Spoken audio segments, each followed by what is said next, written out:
Oh, Alfiansyah minta tolong Theo, mana Theo? Monitor Theo. Oke. Oh, Muhammad, kalian panggilnya Theo. Iya, Muhammad. Thank you ya, Theo. Jadi Mem ulang ganti lagi. Panggil aja Theo supaya lebih elegan. Panggilan di rumah itu, Theo? Iya, Mem. Ah, mantap. Thank you, Theo ya. Oke, Alfiansyah. Alfiansyah, yuk panggil di rumahnya apa, sayang? Oleh teman-temanmu panggil apa, nak? Alfiansyah. Iya. Bayinya kau dipanggil apa, sayang? Alvin kan? Alvin. Alvin, oke. Udah standby? Halo, oke, good. Baik, kali ini teks ulasan ya menjelajah dunia pustaka melalui teks ulasan akan dipresentasikan oleh Alfiansyah Perdana Wahyu Wibowo, kelas IBA C, Fakultas Ekonomi dan Bisnis Universitas Samratulangi. Oke, disilakan Alfian, lanjut nak.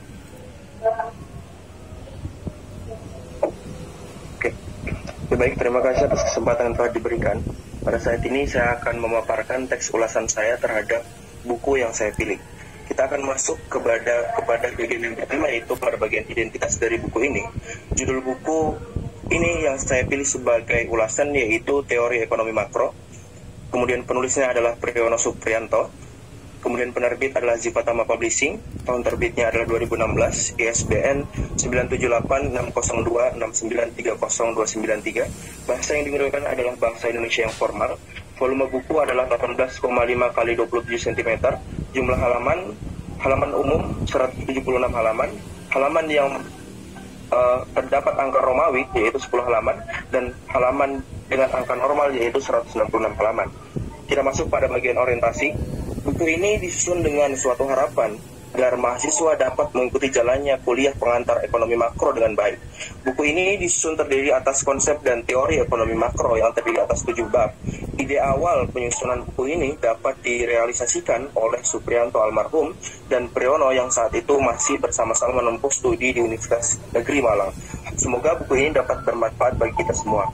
Kita masuk pada tafsiran isi pada buku ini. Buku Teori Ekonomi Makro karya Priyono ini membahas banyak materi seputar ekonomi makro. Dalam bagian pendahuluannya, sebagai bab pertama dalam buku ini, kita dapat berjumpa dengan pembahasan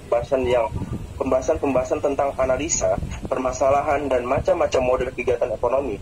Di antaranya adalah dalam buku ini terdapat analisis terkait dengan ekonomi mikro dan makro secara detail dan jelas dan ringkas. Kemudian terdapat juga informasi tentang berbagai permasalahan dalam bidang ekonomi makro, di antaranya itu permasalahan terkait dengan inflasi, pengangguran, masalah ketimpangan neraca pembayaran, dan lain-lain. Dan juga dalam buku ini dibahas tentang macam-macam model kegiatan ekonomi dalam masyarakat dengan menghadirkan pola-pola penjelasan yang mudah untuk dipahami dan ringkas sehingga dapat dipelajari dengan mudah. Kemudian setelah melewati bagian pendahuluan sebagai bab pertama pada buku ini, masih ada 6 bab yang disebutkan dalam buku ini.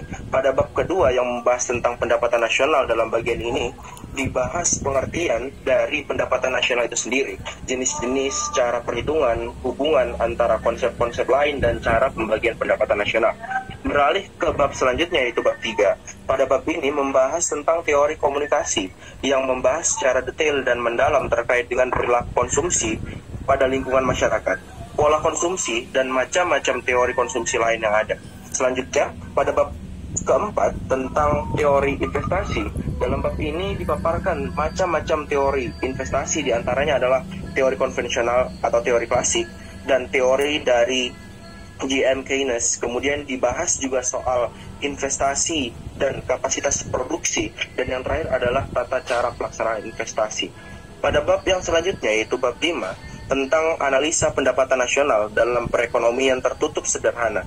Pada bab ini membahas banyak sekali pokok bahasan, diantaranya hakikat perekonomian tertutup sederhana yang membahas seputar transaksi-transaksi ekonomi luar negeri, ekspor dan impor.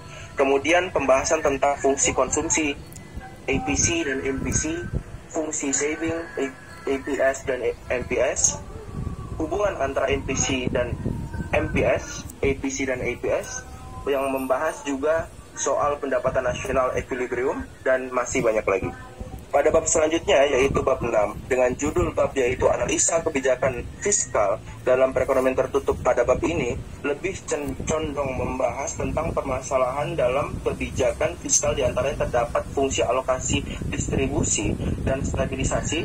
Terdapat juga kebijakan fiskal dalam sistem perpajakan, pendapatan nasional equilibrium, dan macam-macam angka pengganda yang dibahas dalam bab ini. Dan pada bab yang terakhir yaitu bab 7 sebagai penutup dari rangkaian bab yang ada, pada bab ini dijelaskan tentang analisa pendapatan nasional dalam perekonomian terbuka yang membahas secara rinci terkait dengan hubungan ekonomi internasional yang diantaranya adalah soal pertukaran atau perdagangan barang dan jasa, pertukaran sumber daya ekonomi atau faktor-faktor produksi, dan hubungan tentang hutang piutang. Kemudian kita masuk pada bagian evaluasi. Buku Teori Ekonomi Makro karya Priyono ini memiliki banyak kelebihan yang dapat saya temukan. Salah satu dari kelebihan buku ini adalah dalam buku ini dijelaskan secara ringkas terkait judul buku yaitu Teori Ekonomi Makro dengan penggunaan bahasa Indonesia yang formal dan dengan ejaan yang benar, memberikan kemudahan bagi para pembaca untuk mudah dalam membaca buku ini. Di samping itu, penjelasan yang tidak boros dan ringkas membuat para pembaca tidak bosan dan cepat dalam proses pembelajaran. Kelebihan lainnya adalah pada buku ini terdapat gambar-gambar sebagai pendukung untuk dapat lebih memberikan pemahaman tentang materi yang sedang dipaparkan. Gambar yang mudah dipahami dan dilihat menjadi kelebihan dari buku ini. Di antara kelebihan-kelebihan yang saya temui, saya juga menemukan beberapa kekurangan yang ada pada buku ini dan patut untuk diperhatikan oleh penulis. Pada sampul buku yang digunakan, saya rasa masih kurang menarik. Banyak pembaca yang tidak melihat isi dari buku terlebih dahulu, namun lebih menilai sampulnya untuk pertama kali.